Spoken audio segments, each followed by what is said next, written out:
ஏன் அனுமதி இல்லாம உள்ள வந்தது இல்லாம நாகரிகம் இல்லாம சத்தம் போடுற. நாகரிகமா? அத பத்தி நீ பேசுறியா? எங்க வீட்டு பொண்ணை வச்சு எங்க வீட்டு பத்திரத்தையே திருடுவ, என் புருஷனோட கைரேகையை எடுப்ப. நீ நீ நாகரிகத்தை பத்தி எனக்கு பாடம் எடுக்கிறியா? என்ன ஓவரா சத்தம் போடுற? இப்பவே உன் கழுத்தை பிடிச்சு வெளியில தள்ள முடியும். அருணாச்சலம்,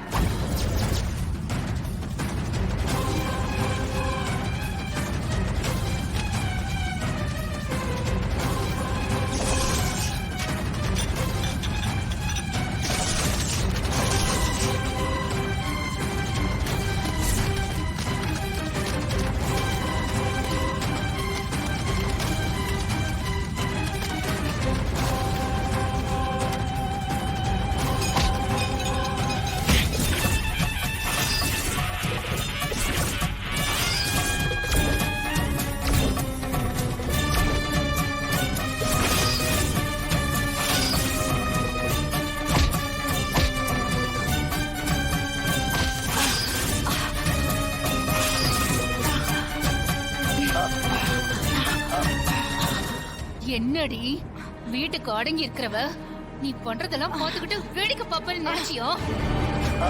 உன்னால என் புருஷனுக்கோ என் குடும்பத்துக்கோ ஒரு ஆபத்துனா உன்னை கொல்ல கூட தயங்க மாட்டேன்.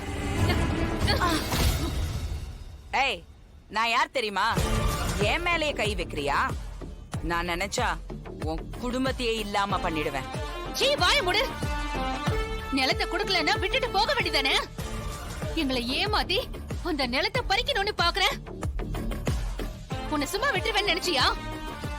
இதெல்லாம் பண்ணணும்னா நீ முதல்ல உசுரோட இருக்கணும்டி. உன்ன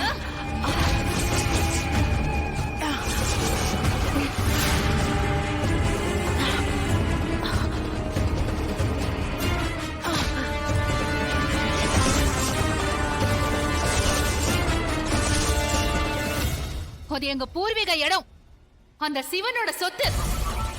கார்த்திகை திருநாளுக்கு முன்னாடி அந்த பத்திரத்தை நீயே கொண்டு வந்து கொடுக்கணும்.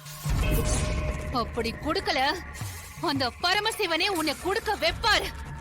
இது நடக்குதா இல்லையான்னு பாரு. போ. முதல்ல எனக்கு சாமி நம்பிக்கை கிடையாது. என்னைக்குமே என்னோட சுய புத்தி சுய முயற்சியில தான் நான் ஜெயிச்சிருக்கேன். இந்த இடத்துலயும் வந்து நிக்கிறேன். ஒரு விஷயத்தை அடையணும்னு நினைச்சேன்னா அதை அடைஞ்சே தீருவேன்.